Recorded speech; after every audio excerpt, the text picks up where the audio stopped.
SC, ST, OBC, मुस्लिम, ईसाई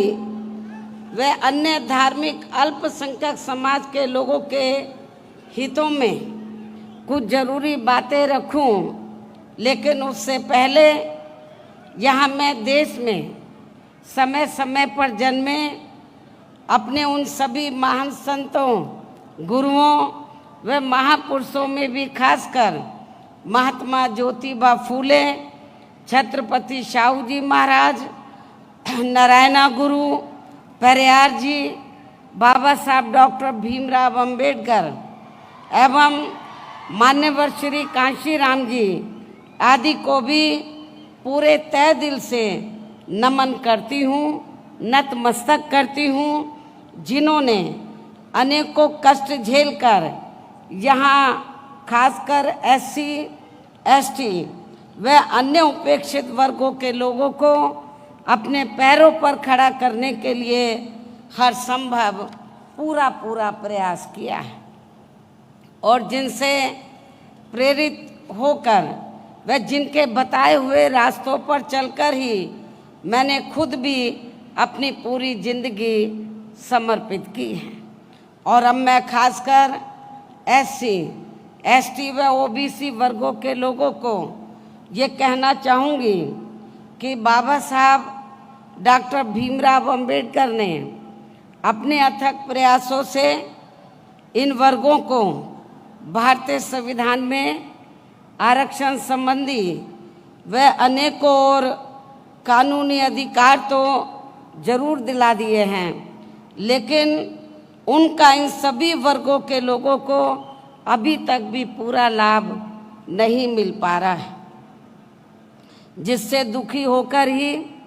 फिर बाबा साहब डॉक्टर अंबेडकर ने केंद्र की कांग्रेसी सरकार से अपने केंद्रीय कानूनी मंत्री पद से इस्तीफा तक भी दे दिया था। और उसके बाद आप लोगों को ये मालूम है कि परम पूज्य बाबा साहब डॉक्टर अंबेडकर ने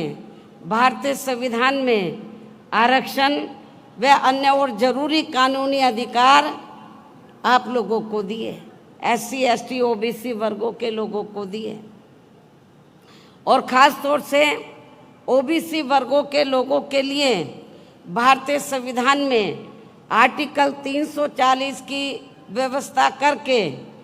तो उन्होंने ये प्रावधान किया कि देश में जो भी पहली सरकार बनती है वो कांग्रेस की बनी थी सेंटर में, तो उनकी जिम्मेवारी बनती है कि आर्टिकल 340 के तहत तो SC, ST को छोड़कर जो अन्य पिछड़े वर्ग के लोग हैं, जिनकी शैक्षणिक, सामाजिक और आर्थिक स्थिति लगभग SC, ST की तरह है, उनको भी शिक्षा, उनको भी जिंदगी के हर पहलू में आगे बढ़ने के लिए मौका मिलना चाहिए और सरकारी नौकरियों में खासकर आरक्षण की सुविधा मिलनी चाहिए। बाबा साहब डॉक्टर अंबेडकर जब पहले कानून मंत्री बने, आज़ाद भारत की जब पहली सरकार बनी उसमें कानून मंत्री बने, तो बाबा साहब डॉक्टर अंबेडकर ने तो उस समय पंडित जवाहरलाल नेहरू एंड कंपनी के लोगों को, केंद्र की सरकार को ये कहा कि SC, ST का जो रिजर्वेशन कोटा है वो समय से पूरा होना चाहिए और इनके अलावा जो अन्य पिछड़े वर्ग के लोग हैं तो आप कमीशन बैठाएं, आर्टिकल 340 के तहत कमीशन बैठाकर जो जातियां छूट गई हैं उनको भी आरक्षण की सुविधा दें, उनको भी कानूनी अधिकार दें जिंदगी के हर पहलू में आगे बढ़ने के लिए। लेकिन कांग्रेस ने उस समय, केंद्र की सरकार ने, पंडित जवाहरलाल नेहरू ने बाबा साहब की बात नहीं मानी और जो उन्होंने आपको सरकारी नौकरियों में आरक्षण का कोटा दिया तो उसको भी पूरा नहीं किया और ना ही अति पिछड़े वर्ग के लोगों को आरक्षण की सुविधा दी और उसके लिए ना ही कोई कमीशन बैठाया। तो तब फिर बाबा साहब डॉक्टर अंबेडकर ने ये सोचकर अपने कानूनी मंत्री पद से इस्तीफा दे दिया कि जब मेरी बात नहीं मानी जा रही है, मैं अपने लोगों को कानूनी अधिकारों का फायदा नहीं दिला सकता हूं तो मुझे इस पद पर बैठने का कोई नैतिक अधिकार नहीं है। उन्होंने कानूनी मंत्री पद से इस्तीफा दे दिया था और उसके बाद फिर वे अपने इन सभी वर्गों के लोगों को भाईचारे के आधार पर संगठित करने तथा केंद्र व राज्यों की भी राजनीतिक सत्ता की मास्टर चाबी इन्हें खुद अपने हाथों में लेने के लिए पूरे जी जान से लग गए थे। बाबा साहब डॉक्टर अंबेडकर इस्तीफा देने के बाद चुप नहीं बैठे थे। उन्होंने फिर ये फैसला लिया कि इन लोगों को मैं भाईचारे के आधार पर संगठित करूंगा और इनको इस लायक बनाऊंगा कि ये केंद्र और राज्यों में राजनीतिक सत्ता की मास्टर चाबी खुद अपने हाथों में लें और उसके जरिए जो कानूनी अधिकार मैंने दिए हैं उनका लाभ ये अपने लोगों को दें। लेकिन दुख की बात यह है उनके ज़्यादा दिन परम पूज्य बाबा साहब डॉक्टर भीमराव अंबेडकर के ज़्यादा दिन जीवित ना रहने की वजह से वे अपने इस मकसद में अपने जीते जी कामयाब नहीं हो सके। इतना ही नहीं बल्कि इनकी देहांत के बाद इन वर्गों में से स्वार्थी किस्म के लोगों की वजह से काफ़ी समय तक इनकी ये मूवमेंट आगे नहीं बढ़ सकी। किंतु इन वर्गों के लोगों को मान्यवर श्री कांशी राम जी का बहुत बहुत आभारी होना चाहिए जिनकी त्याग तपस्या व अथक प्रयासों से फिर बाबा साहब डॉक्टर भीमराव अंबेडकर की ये मूवमेंट बामसेफ DS4 व BSP के राजनीतिक मंच के जरिए काफ़ी कुछ आगे बढ़ी है और उनके जीते जी व देहांत के बाद भी मैं खुद भी पूरे जी जान से उनके इस मिशन को आगे बढ़ाने में पूरे जी जान से लगी हुई हूँ, जिसके तहत ही आबादी के हिसाब से देश के सबसे बड़े प्रदेश उत्तर प्रदेश में सर्व समाज में से खासकर गरीबों, दलितों, आदिवासियों, पिछड़े वर्गों, मुस्लिम व अन्य धार्मिक अल्पसंख्यक समाज के लोगों को भाईचारे के आधार पर संगठित करके फिर वहाँ मेरे नेतृत्व में हमारी पार्टी को जो आबादी के हिसाब से देश का सबसे बड़ा प्रदेश है, फिर वहाँ मेरे नेतृत्व में हमारी पार्टी को 4 बार अपनी सरकार बनाने का मौका मिला है और वहाँ हमारी पार्टी ने राजनीतिक सत्ता की मास्टर चाबी के जरिए इन वर्गों के लोगों को कानूनी अधिकारों का पूरा लाभ दिया है। उनके विकास व उत्थान के लिए अनेकों ठोस कदम उठाए गए। कानून व्यवस्था को सख्त करके उन्हें स्वाभिमान की जिंदगी बसर करने का भी मौका दिया गया है। खासकर यूपी में SC, ST व OBC वर्गों का सरकारी नौकरियों में विशेष अभियान चला के अधूरा पड़ा आरक्षण का कोटा पूरा किया गया। इनको व अन्य सभी समाज के गरीब एवं बेरोजगार लोगों को भी दूसरी पार्टियों की सरकारों की तरह उन्हें बेरोजगारी भत्ता न देकर सीधे तौर पर रोटी रोजी के साधन भी उपलब्ध कराए हैं। यहाँ मैं आपको ये बताना चाहती हूँ, एक फैशन सा बन गया है नौजवानों की वोट को लेने का। जब भी इलेक्शन होता है या पार्लियामेंट का हो या असेंबली का हो, खासकर कांग्रेस पार्टी का हमेशा हर चुनाव में ये कहती है कि जब हमारी सरकार बन जाती है, कांग्रेस बोलती है जब कांग्रेस पावर में आ जाएगी तो जो नौजवान गरीब बेरोजगार लोग हैं तो उनको रोटी रोजी के साधन तो उपलब्ध नहीं करा पाएगी, लेकिन उनको बेरोजगारी भत्ता 2-3 हज़ार रुपये जरूर दे देगी। मैं समझती हूँ ये ठीक नहीं है। हमारी पार्टी इसमें भरोसा नहीं रखती है, इस सोच में, इस नीति में भरोसा नहीं रखती है और हमने केवल कहानी करके दिखाया। और उत्तर प्रदेश में मैंने अपनी चारों हुकूमतों में वहाँ पे जो नौजवान गरीब लोग थे, बेरोजगार लोग थे, उनको बेरोजगारी भत्ता नहीं, बेरोजगारी भत्ता क्या 4-5 हज़ार रुपये दे दो, उससे क्या आपका घर का खर्चा चल पाएगा? मैं समझती हूँ नहीं चल पाएगा। तो हमारी सरकार ने वहाँ दूसरी पार्टियों की तरह बेरोजगारी भत्ता ना देकर गरीब और बेरोजगार लोगों को, नौजवानों को हमने बड़े पैमाने पर वहाँ रोटी रोजी के साधन उपलब्ध कराए। और इतना ही नहीं, जो वहाँ पर भूमिहीन गरीब लोग थे उनको खेती करने के लिए हमने 3-3 एकड़ के हिसाब से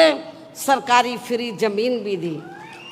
लेकिन आपके तेलंगाना स्टेट में मुझे मालूम हुआ, यहाँ के आपके तेलंगाना स्टेट के जो मुख्यमंत्री हैं श्री केसीआर के बारे में मुझे मालूम हुआ कि इन्होंने हमारी सरकार की नकल तो ज़रूर की यहाँ पर, लेकिन उसको ज़मीनी हकीकत में अमली जामा नहीं पहनाया। इन्होंने कहा कि जो दलित वर्ग के लोग हैं या गरीब लोग हैं उनको 3-3 एकड़ हम खेती करने के लिए ज़मीन फ्री देंगे, लेकिन उन्होंने ऐसा नहीं किया। केवल कागजों में ज़रूर ज़मीन दे दी, लेकिन ज़मीनी हकीकत में, प्रैक्टिकल में आप लोगों को ज़मीन नहीं दी है। हमने उत्तर प्रदेश में सरकारी खर्चे से गरीब आवासहीनों के पक्के मकान बना कर दिए। जिनके पास अपने घर नहीं थे, सरकारी पैसे से हमने पक्के मकान बना कर दिए। और इतना ही नहीं, जो SC/ST वर्ग के लोग जिन्होंने बैंकों से कर्जा लिया हुआ था अपने छोटे मोटे काम के लिए और वो पैसा नहीं, कर्जा अदा नहीं कर पाए थे, हमने सरकार के पैसे से उनका कर्जा अदा किया, कर्जे से मुक्त उनको कराया हमने। ऐसे अनेकों और भी महत्वपूर्ण फैसले लिए गए जिससे इनकी काफ़ी हद तक आर्थिक स्थिति मजबूत हुई है। साथ ही डॉक्टर अंबेडकर ग्राम विकास योजना व मान्यवर श्री कांशीराम जी शहरी विकास योजना के तहत गांवों व शहरों में रहने वाले दलितों एवं अन्य उपेक्षित वर्गों के लोगों की बस्तियों को भी सभी जरूरी सुविधाओं से जोड़ा है, जिनकी जातिवादी सरकारों में चलते यहाँ हर स्तर पर काफ़ी ज़्यादा उपेक्षा की गई है। इनके अलावा सर्व समाज में से गरीबों, बेरोजगारों, मजदूरों, कर्मचारियों, किसानों, व्यापारियों व अन्य मेहनतकश लोगों के हितों में भी अनेकों ऐतिहासिक कार्य किए हैं, जिनकी काफ़ी कुछ जानकारी आपके स्टेट के लोगों को भी है, उन्हें मैं दोहराना नहीं चाहती हूँ। इतना ही नहीं, बल्कि हमारी पार्टी की रही सरकार ने विशेषकर दलित एवं अन्य उपेक्षित वर्गों में जन्मे अपने महान संतों, गुरुओं व महापुरुषों आदि को भी विभिन्न रूपों में पूरा आदर सम्मान दिया है। इनके सम्मान में नवनिर्मित जिलों के नाम रखे गए तथा जनहित की अनेकों योजनाएं भी शुरू की गई। इनके आदर सम्मान में ऐतिहासिक स्मारक, गार्डन, पार्क आदि बनाए गए तथा इनकी काफ़ी भव्य प्रतिमाएं भी लगाई गई, जिनकी इन सब मामलों में विरोधी पार्टियों की रही सरकारों में वहाँ काफ़ी उपेक्षा की गई है। जबकि आपके यहाँ तेलंगाना स्टेट में BSP के थोड़ा मजबूत होते ही अब यहाँ की वर्तमान श्री केसीआर की पार्टी की जो सरकार है वो अपने राजनीतिक स्वार्थ में खासकर SC/ST व OBC वर्गों के मसीहा परम पूज्य बाबा साहब डॉक्टर भीमराव अंबेडकर के नाम पर कुछ सरकारी स्थलों के नाम रखने तथा उनकी ऊंची प्रतिमा लगाने व विभिन्न योजनाएं चलाने आदि की भी याद आने लगी है, जिसका वास्तव में पूरा क्रेडिट व श्रेय यहाँ की मौजूदा राज्य सरकार को नहीं जाता है, बल्कि BSP के हर उस छोटे बड़े कार्यकर्ता, पदाधिकारी आदि को जाता है, जिनकी वजह से अब यहाँ अपनी पार्टी का जनाधार बढ़ा है, जिससे घबराकर फिर यहाँ की वर्तमान राज्य सरकार को ये सब करने के लिए मजबूर होना पड़ा है। मुझे ये भी मालूम हुआ कि यहाँ के मुख्यमंत्री ने 2-3 बार ये कहा कि बाबा साहब डॉक्टर अंबेडकर ने जो भारतीय संविधान बनाया है तो हम उसको बदल देंगे, वो हमारी सोच के मुताबिक नहीं है। लेकिन जब हमारे लोग इसके खिलाफ मैदान में उतरे तो अपनी इस कमी पर पर्दा डालने के लिए, आपको खुश करने के लिए ये सब नाटकबाजी इनको करनी पड़ी है। जबकि इस मामले में सच्चाई तो ये है कि आपके राज्य सहित पूरे देश में कांग्रेस, बीजेपी व अन्य कोई भी जातिवादी पार्टी दिल से ये कतई भी नहीं चाहती है कि यहाँ SC, ST, OBC, मुस्लिम व अन्य धार्मिक अल्पसंख्यक समाज के लोगों का भी सही से विकास व उत्थान आदि हो सके तथा इनके संतों, गुरुओं व महापुरुषों आदि को भी पूरा आदर सम्मान मिल सके। इसलिए इनके ऐसे दिखावटी कृत्यों से, कार्यशैली से यहाँ SC, ST, OBC, मुस्लिम व अन्य अक़लियत समाज के लोगों का भला होने वाला नहीं है, बल्कि इन वर्गों के महान संतों, गुरुओं व महापुरुषों आदि को विभिन्न रूपों में आदर सम्मान देने के साथ साथ इन लोगों की गरीबी एवं बेरोजगारी आदि को दूर करके इन्हें खुद के अपने पैरों पर खड़ा करने के लिए यहाँ अपनी पार्टी के लोगों को अपने स्टेट में भी, यानी कि अपने तेलंगाना स्टेट में भी यूपी की तरह ही विशेषकर SC, ST, OBC, मुस्लिम व अन्य धार्मिक अल्पसंख्यक समाज के लोगों को भाईचारे के आधार पर जोड़ना है तथा यहाँ अपनी पार्टी के जनाधार को कैडर के आधार पर बढ़ाना है। इसके साथ साथ अपनी पार्टी को BSP सदस्यता के जरिए आर्थिक तौर पर मजबूत भी बनाना बहुत ज़रूरी है। और इस मामले में वैसे आप लोगों को ये मालूम है कि हमारी पार्टी अपने संगठन को चलाने व चुनाव आदि लड़ाने के लिए भी कांग्रेस, बीजेपी व अन्य विरोधी पार्टियों की तरह बड़े बड़े पूंजीपतियों व धन्ना सेठों आदि से आर्थिक मदद नहीं लेती है, बल्कि अपनी पार्टी के ही आम कार्यकर्ताओं की आर्थिक मदद से व उनके सामर्थ्य के हिसाब से थोड़ी थोड़ी आर्थिक मदद लेकर तब अपनी पार्टी के संगठन को चलाती है तथा चुनाव आदि भी लड़ाती है, जो विरोधी पार्टियों को अच्छा नहीं लगता है। साथ ही BSP को कमज़ोर करने के लिए खासकर कांग्रेस, बीजेपी व अन्य पार्टियों द्वारा आए दिन जो किस्म किस्म के हथकंडे अपनाए जा रहे हैं, तो उनसे भी अपनी पार्टी के लोगों को ज़रूर सावधान रहना है। और ख़ासकर यहाँ की जो वर्तमान सरकार है उसके जो उससे भी ज़रूर आपको सावधान रहना है। और इस संबंध में सावधानी के तौर पर यहाँ मैं ये भी कहना चाहूँगी, देश के जिन जिन राज्यों में हमारी पार्टी मजबूत हो रही है, देश के जिन जिन राज्यों में हमारी पार्टी मजबूत हो रही है, तो वहाँ विरोधी पार्टियों ने पर्दे के पीछे से विशेषकर दलित व अन्य कमज़ोर वर्गों में से स्वार्थी किस्म के लोगों को इस्तेमाल करके तथा उनके जरिए अनेकों दलित एवं पिछड़े वर्ग के संगठन व छोटी छोटी पार्टियां भी काफ़ी बनवा दी गई हैं, ताकि चुनाव के दौरान वे अपने हिसाब से, यानी कि विरोधी पार्टियां अपने हिसाब से BSP की मजबूत सीटों पर खासकर दलित, आदिवासी व अन्य पिछड़े वर्ग के उम्मीदवार उतारकर उनका वोट बांट सके, जिससे फिर हमारी पार्टी चुनाव में अपना उम्मीदवार ना जिता सके तथा फिर ये पार्टी, यानी कि हमारी पार्टी सत्ता से दूर बनी रहे। एक ये भी षड्यंत्र विरोधी पार्टियों का चल रहा है और ये सब हमें आपके स्टेट में भी काफ़ी कुछ देखने के लिए मिल रहा है, जिससे आप लोगों को ज़रूर सचेत रहना है। अर्थात आपको अपना वोट कतई भी बांटना नहीं है, जबकि BSP के खासकर दलित बेस वोट को तोड़ने के लिए अब सभी विरोधी पार्टियां इनके मसीहा परम पूज्य बाबा साहब डॉक्टर भीमराव अंबेडकर की जयंती एवं पुण्यतिथि पर किस्म किस्म के कार्यक्रम आदि करके खूब नाटक करती रहती हैं। जिनको यहाँ के जातिवादी लोग व उनकी पार्टियाँ उनके जीते जी बिल्कुल भी आगे बढ़ते हुए देखना नहीं चाहते थे। और खासकर देश की सबसे पुरानी पार्टी कांग्रेस पार्टी ने तो बाबा साहब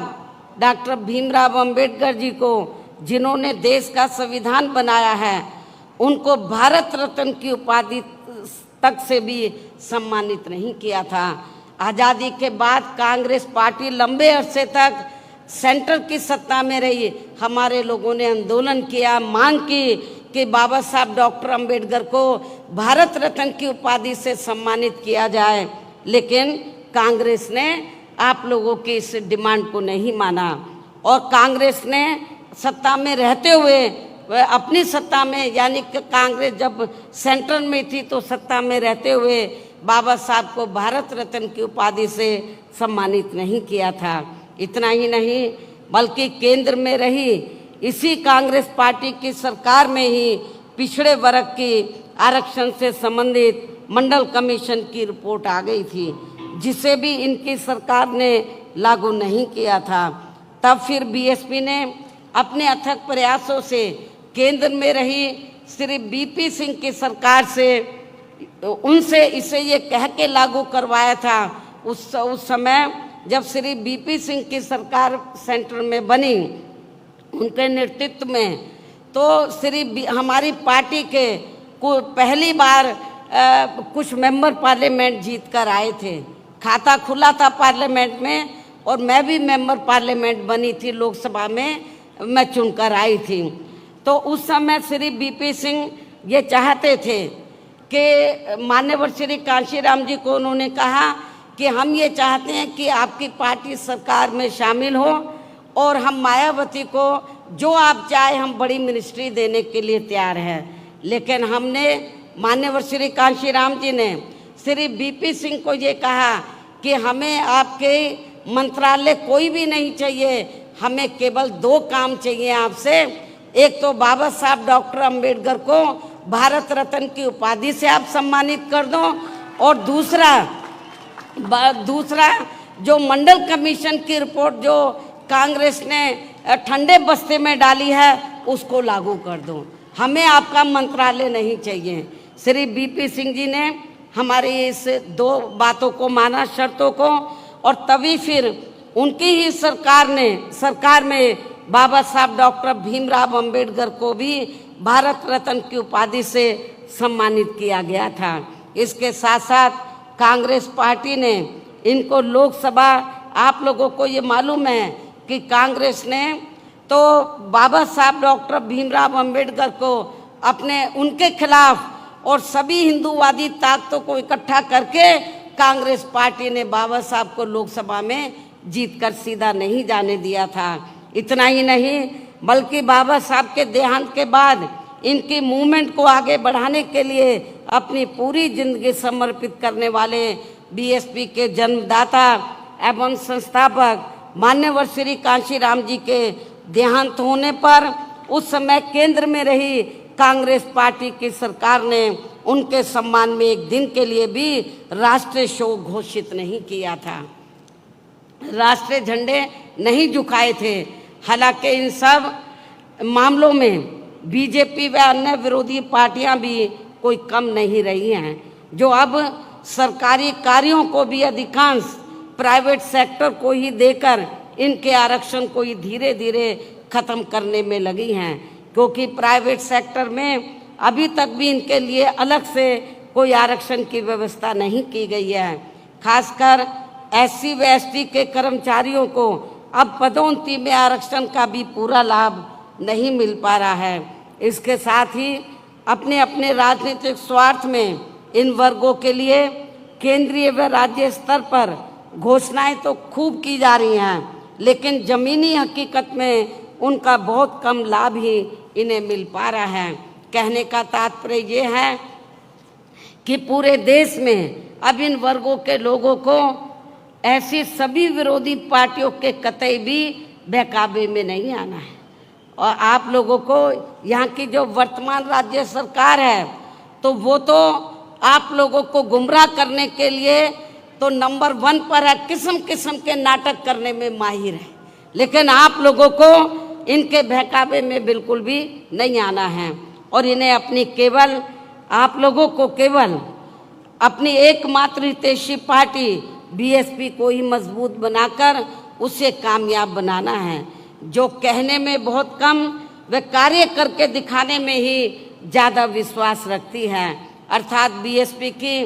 कथनी व करनी में कभी कोई अंतर नहीं होता है। यानी कि बीएसपी जो कहती है उसे करके भी दिखाती है। आप लोगों को ये मालूम है, यूपी में 4 बार हमारी सरकार बनी। हमने सरकार बनाने से पहले जब हम चुनाव में गए, असेंबली के चुनाव में, हमने दूसरी पार्टियों की तरह कोई अपना मैनिफेस्टो जारी नहीं किया। हमने कहा हम पावर में आ जाएंगे तब हम अपना मैनिफेस्टो जारी करेंगे, हम क्या करना चाहते हैं। हमने 4 बार कोई अपना मैनिफेस्टो जारी नहीं किया और जब सत्ता में आ गए फिर हमने बता दिया कि हम क्या करना चाहते हैं। इन्हीं जरूरी बातों के साथ ही अब मैं आप लोगों से यही कहना चाहती हूँ कि यहाँ आपके तेलंगाना स्टेट में जब भी विधानसभा के आम चुनाव होते हैं, आप लोगों को मालूम है कुछ महीने का बाकी बचे हैं, तो तब फिर यहाँ आपको अपने स्टेट में भी अपनी पार्टी को सत्ता में लाने का हर संभव पूरा प्रयास करना है। लोग उसके बाद लोकसभा के आम चुनाव होंगे। लोकसभा आम चुनाव में भी आपको अपने प्रदेश से पार्टी के ज़्यादा से ज़्यादा सांसद जिता कर लाने हैं, मेंबर पार्लियामेंट जिता कर लाने हैं। वैसे आज आपकी ये जो भीड़ है और भीड़ के जोश को भी देखकर मुझे ऐसा ज़रूर लग रहा है कि इस बार आप लोग अपने प्रदेश से लोकसभा का आम चुनाव बाद में होगा, लेकिन लोकसभा आम चुनाव के साथ साथ विधानसभा, जो पहले विधानसभा का आम चुनाव होगा, तो विधानसभा आम चुनाव में भी अपनी पार्टी का यहाँ बेहतर रिजल्ट जरूर लाएंगे तथा अपनी पार्टी की यहाँ हर हालत में ज़रूर सरकार बनाएंगे। यहाँ अपनी पार्टी की हर हालत में यह ज़रूर सरकार बनाएंगे और सरकार बनने पर फिर यहाँ आपको पार्टी की ओर से मुख्यमंत्री हर मामले में काबिल व मिशनरी कार्यकर्ता को ही बनाया जाएगा। ये भी मैं आपको बताना चाहती हूँ। अर्थात फिर आपके स्टेट का आज मैं एडवांस में डिक्लेयर भी कर रही हूँ, आपको बता भी रही हूँ, घोषित भी कर रही हूँ। अर्थात जब हमें यह सरकार बनाने का मौका मिलता है तो फिर आपके स्टेट का मुख्यमंत्री यहाँ बीएसपी के स्टेट अध्यक्ष श्री आर.एस. प्रवीण कुमार को ही बनाया जाएगा, जो अपनी आईपीएस की बड़ी सरकारी नौकरी से इस्तीफा देकर वह वीआरएस लेकर अब पूरी मिशनरी भावना से यह अपनी पार्टी को मजबूत बनाने में लगे हैं। मुझे पूरा भरोसा है कि ये इस पद पर आसीन होकर फिर यूपी की तरह ही यहाँ अपने लोगों का हर स्तर पर प्राथमिकता के आधार पर पूरा ध्यान रखेंगे। इसके साथ ही ये यूपी की तरह ही यहाँ अपने संतों, गुरुओं व महापुरुषों आदि को भी पूरे दिल से आदर सम्मान देंगे और इसके लिए आपके केंद्रीय स्टेट कोऑर्डिनेटर श्री राम जी गौतम भी मेरे दिशा निर्देशन में यहाँ के स्थानीय लोगों के साथ मिलकर अपनी पार्टी के जनाधार को बढ़ाने में व आर्थिक तौर पर मजबूती देने में भी पूरे जी जान से लगे हैं। मुझे ये मालूम है कि हमारे स्टेट के प्रेसिडेंट के साथ साथ यहाँ पर लोकल जो स्टेट कोऑर्डिनेटर हैं वो भी यहाँ पार्टी को मजबूत बनाने में पूरे जी जान से लगे हैं। उनसे भी मैं यहाँ कहना चाहूँगी कि वे यहाँ के स्टेट में होने वाले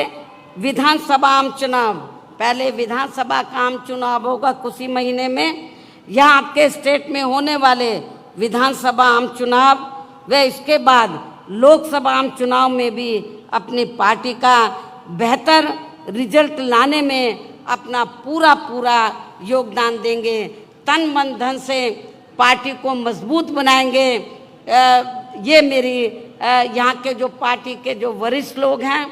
और हमारे केंद्रीय स्टेट कोऑर्डिनेटर हैं, उनसे मेरी पुरजोर अपील है। आप सभी लोगों से, कार्यकर्ताओं से भी, सभी छोटे बड़े पदाधिकारियों से भी अपील है कि कोई भी काम कठिन नहीं होता है, लेकिन आपकी इच्छा शक्ति होनी चाहिए।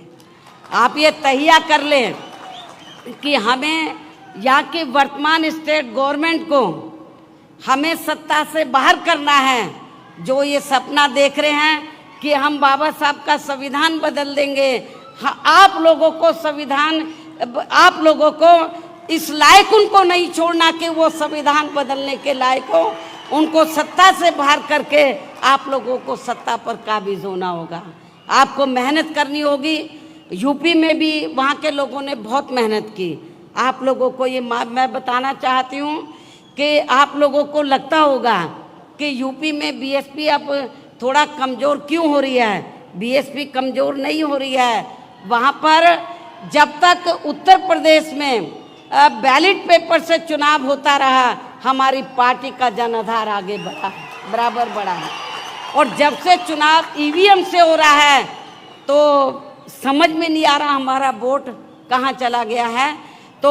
उसमें काफ़ी हेरा फेरी की है, धांधली ये की जा, पहले कांग्रेस करती थी, अब बीजेपी कर रही है, स्थानीय पार्टी भी कर रही हैं। लेकिन जब ये लोग ईवीएम में धांधली करते हैं, कभी कभी धांधली करने वाले लोग जिनको ये इस्तेमाल करते हैं, कभी कभी उनका सिस्टम फेल भी हो सकता है। इसलिए आप लोगों को ठंडे होकर नहीं बैठना है। तो चाहिए ईवीएम से कराएं, कुछ भी करें, आप लोगों को हर प्रकार की तैयारी करके तो यहाँ पर अपनी सरकार बनाना बहुत ज़रूरी है। आप लोगों को मालूम है यहाँ की कुछ स्थानीय समस्याएं थी। जब आंध्र प्रदेश आपसे, आपका पड़ोसी स्टेट है, तो जब ये तेलंगाना उसी का हिस्सा था, तो तेलंगाना के लोग ये स्ट्रगल कर रहे थे, इस क्षेत्र के लोग, कि उनका अलग से स्टेट बनना चाहिए। बहुजन समाज पार्टी पहली पार्टी थी जिसने पार्लियामेंट में पूरी दमदारी से आवाज़ उठाई और ये कहा कि तेलंगाना अलग से स्टेट बनना चाहिए। और इसके समर्थन में हमने पूरी तैयारी के साथ जब बिल आया तो हमने पूरा सपोर्ट किया, उसके समर्थन में वोट दिया। इसलिए मैं आपको ये कहना चाहती हूँ कि आपके तेलंगाना में जो वीकर सेक्शन के लोग हैं, दलित, आदिवासी, पिछड़े वर्ग के लोग बड़ी तादाद में हैं। आदिवासी लोगों की हालत काफ़ी ज़्यादा खराब है, दलितों की भी हालत काफ़ी ज़्यादा खराब है, पिछड़ों की भी। नौजवान लोग इधर बेरोज़गार हैं। जहाँ पर भर्ती होती है, धांधली होती है, भर्ती में घपला होता है। और जब लोग आवाज़ उठाते हैं तो उनकी आवाज़ को दबाने का पूरा प्रयास किया जाता है। हमारे लोग जब मैदान में आते, स्ट्रगल करते हैं, तब ये जांच बिठाते हैं। ये लोग नहीं चाहते कि आप लोगों को रोटी रोजी के साधन मिले। आप लोगों की जो अन्य स्थानीय समस्याएं हैं उनका समाधान हो, ये लोग बिल्कुल नहीं चाहते हैं। चाहे कांग्रेस हो, बीजेपी हो या यहाँ की स्थानीय पार्टियाँ हों, वो बिल्कुल नहीं चाहती हैं कि यहाँ पर जो दबे कुचले लोग हैं, वीकर सेक्शन के लोग हैं, अपने पैरों पर खड़े हों। तो मेरी आप लोगों से यही अपील है कि आप लोग यदि चाहते हैं मान सम्मान की ज़िंदगी बसर करना, स्वाभिमान की ज़िंदगी बसर करना, अपने पैरों पे खड़ा होना चाहते हैं, अपने संतों, गुरुओं और महापुरुषों को यूपी की तरह आदर सम्मान देना चाहते हैं, आप लोग जुर्म जाति से निजात पाना चाहते हैं, कितना बुरा हाल है अपने लोगों का। एक IAS ऑफिसर जाके बिहार में नौकरी करता है, उसकी हत्या कर दी जाती है और उसके बाद जो हत्या में शामिल होता है, वहाँ के वर्तमान राज्य सरकार उसको रिहा कर देती है। लेकिन यहाँ का आपका मुख्यमंत्री चुप रहता है और कुछ आवाज़ नहीं उठाता है। बीएसपी ने इसके खिलाफ आवाज़ उठाई, ये गलत हो रहा है। लेकिन यूपी में हमने जो दबे कुचले लोग थे, जो पिछड़े वर्ग के लोग थे, उनको पूरा न्याय दिया, उनके ऊपर जुर्म जाति नहीं होने दी। हालांकि हमने जो फैसले लिए, दूसरी पार्टियां उसकी नकल करने की पूरी कोशिश में लगी रहती है, लेकिन वो जातिवादी मानसिकता होने की वजह से उनकी नीयत साफ नहीं है, इसलिए वो लोग उसका फ़ायदा आप लोगों को नहीं दे पा रहे हैं। तो मेरी आप लोगों से फिर पुरजोर अपील है कि कुछ ही महीनों में असेंबली का चुनाव होगा। आप लोग चुनाव से पहले अपने संगठन को मजबूत करें, पार्टी के जनाधार को बढ़ाएं, खास तौर से वीकर सेक्शन में, माइनॉरिटीज़ में, और जो अपर कास्ट में से गरीब लोग हैं, मेहनत कश लोग हैं, उनको भी तैयार करें, सर्व समाज को जोड़ें, बहुत बड़ी ताकत बनाएं, जनाधार को बढ़ाएं, और ताकि आप लोगों की अपनी सरकार बने। इसी उम्मीद के साथ अब मैं आप लोगों का और ज़्यादा समय न लेते हुए आप लोगों से यही रजा लेती हूँ। जय भीम, जय भारत। इस खबर को देखने के बाद क्या है आपकी राय, नीचे दिए गए कमेंट बॉक्स में दीजिए अपनी राय। ऐसी तमाम बड़ी खबरों को देखने के लिए जुड़े रहिए हमारे साथ। खबर अच्छी लगे तो लाइक कीजिए और शेयर कीजिए, और हाँ, चैनल को सब्सक्राइब कर घंटे वाली बटन को दबाना ना भूलिए। फिर आते हैं आपके बीच कुछ खास खबरों के साथ। तब तक के लिए नमस्कार, जय भीम।